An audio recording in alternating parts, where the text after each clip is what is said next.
Ibu, ibu, engkaulah ratu hatiku.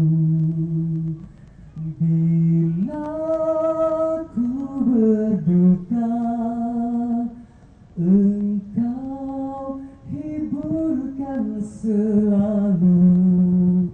Ibu, ibu, engkaulah ratu hatiku. Itulah tadi insan yang banyak memberikan segala-galanya kepada kita.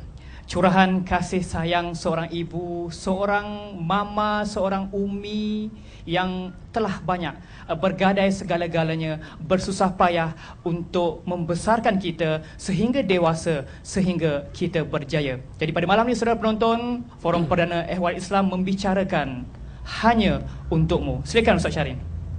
Ya, terima kasih saudara Rizal dan juga tuan-tuan puan-puan yang masih setia di Kaca TV untuk kita bersama-sama sempena Hari Ibu pada malam ini. Sempena Hari Ibu, kita nak bercakap soal hanya untukmu.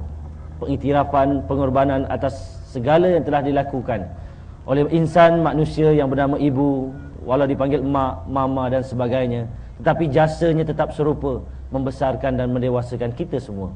Ustaz Farid, sebagai mukadimah perbincangan pada malam ini, bila kita bercakap tentang jasa seorang ibu, hanya untukmu, sesuatu yang boleh kita kupas bagi memberi keinsafan pada kita tentang jasa-jasa ibu. Silakan Ustaz. Berdasarkan kepada tayangan sekilas tadi, kita dapat lihat kasih sayang seorang ibu yang dipaparkan cukup menyentuh perasaan kita. Itulah dia pengorbanan ibu, tuan-tuan. Memang benarlah seperti mana yang disebut bahawa sejak dia mendapat anak, sejak hari itulah dia kehilangan kepuasan tidur. Sejak dia mendapat anak, sejak itulah hilangnya masa dia bersuka. Hilang segala-galanya, kerana semua itu tidak menjadi kepentingan untuknya. Yang perlu diberi tumpuan pada seorang ibu ialah membesarkan anak-anak, memberi kasih sayang yang secukupnya. Walaupun anak itu dalam keadaan tidak sempurna, tidak seperti anak-anak lain, tetapi kasih sayangnya tetap tidak berbelah bagi. Tuan-tuan dan puan-puan, istimewanya ibu, tuan-tuan. Insan yang kita panggil sebagai ibu, ummi, dan apa-apa saja panggilan yang kita keluarkan dari bibir kita, tuan-tuan, mustahil dapat diungkapkan kepada makhluk yang lain, pada manusia yang lain, pada insan yang lain.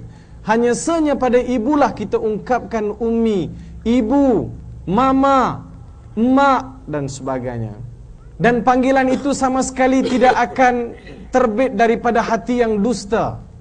Sakit dia panggil mak, alamak dia kata. Allah mak menangis pun mak. Jarang panggil bapa. Tak betul tu kalau menangis panggil bapa. Aduhai mak, masih lagi dia meletakkan ibu. Sebab dia tahu bila anak tu menangis, yang pertama sekali menyahut, bersegera menuju ke anak itu ialah si ibu tadi. Sebab itu kasih sayang ibu tidak bertepi, tuan-tuan. Sanggup berlapar untuk mengenyangkan anak. Sanggup tak nyenyak tidur untuk membolehkan anak dia tidur. Didodoi anak.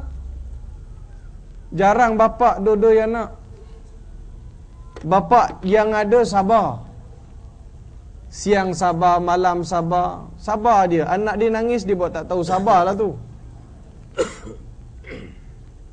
Sebab itu kasih sayang ibu kita dapat lihat Ustaz Syarin dalam sekilas tadi. Tuan-tuan dan puan-puan, Rasulullah sallallahu alaihi wasallam pernah ditanya oleh para sahabat, "Ausina ya Rasulullah, ayyu amalin afdalu ya Rasulullah?" Wahai Rasulullah, berilah wasiat kepada kami, apakah amalan yang paling baik yang boleh kami lakukan? Apa pesan baginda, tuan-tuan? Baginda sallallahu alaihi wasallam bersabda, "Birru walidatik." Thumma man ya Rasulullah? Birru walidatik. Thumma man ya Rasulullah? Birru walidatik. Thumma man ya Rasulullah? Birru walidik. Atau kama qala alaihi salatu wassalam, yang bermaksud bila sahabat tanya, berilah kami nasihat wasiat yang paling baik wahai Rasulullah. Rasulullah jawab, buatlah kebajikan kepada ibu kamu. Kemudian siapa wahai Rasulullah? Kepada ibu kamu. Kemudian pada siapa wahai Rasulullah? Kepada ibu kamu. Kemudian kepada siapa wahai Rasulullah? Kepada ayah kamu. Tengok tuan-tuan, Nabi wasiat sampai 3 kali suruh buat kebajikan kepada ibu, yang keempat baru kepada bapa. Memang ternyata melalui nas itu betapa pentingnya manusia yang bergelar insan memberi keutamaan kepada ibu dia. Wallahu a'lam.